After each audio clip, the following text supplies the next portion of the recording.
So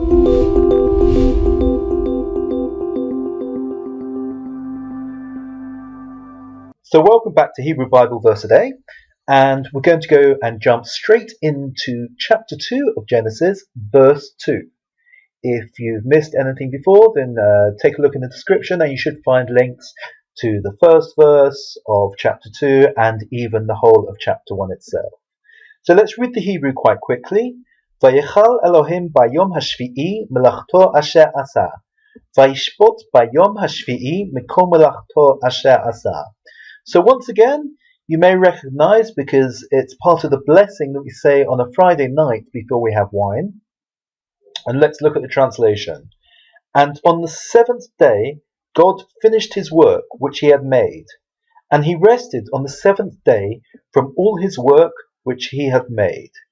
And you're probably getting the idea now that this is the first mention of the Sabbath, of Shabbat, which you may keep either on a Saturday or a Sunday. We're not going to look at differences here, but let's go through the verse a bit slower. V'yichal Elohim, and God finished or completed. We've come across Elohim before, which is a name of God. Bayom hashvi'i. Yom is day, and shvi'i is seventh. So, and on the seventh day, God finished. Malachto asher asa. So, malacha means work. It's not an exact translation. It's kind of creation of something.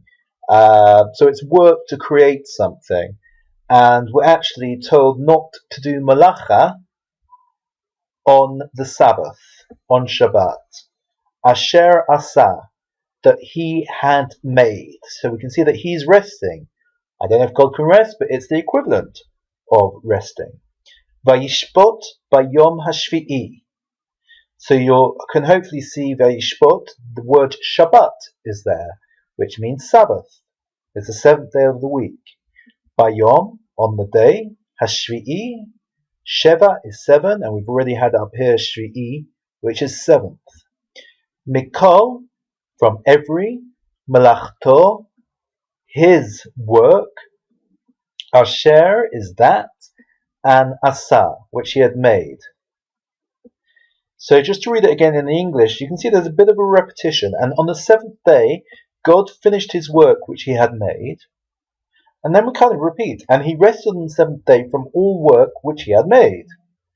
And hopefully when you're reading the Hebrew together with me and we're kind of translating it word by word, you can get subtle differences between what the official translation, there's no official translation, but what a translation says and what we call it the ikea, the understanding of the individual words is when we look at what the root of them are. So what we're going to do now is just take one word and just read it together and go through each letter so that we can put it together. So this word is melachto. The first letter is a mem, so it's a m sound. It's got two dots underneath.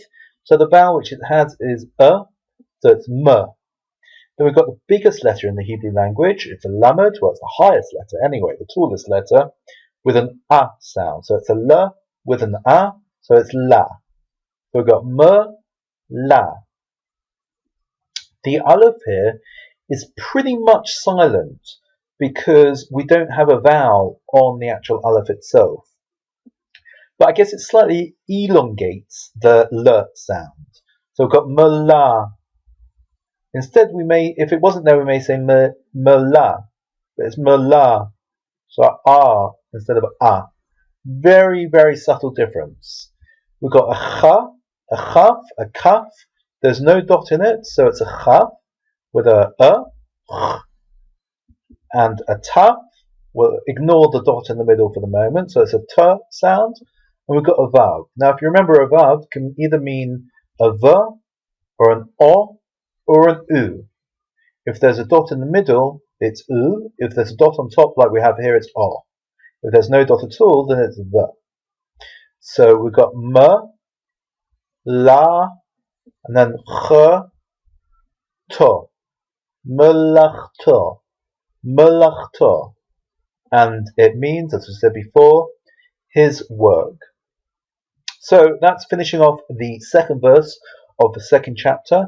If you could do me a favour, that would be absolutely great. Can you just like this video and leave me a comment so that I know that you're out there and that you like what you see and you're enjoying these lessons and that you're enjoying spending our time together. So Ben Shaffer from Jerusalem in Israel, Shalom, Lehitraot, and goodbye.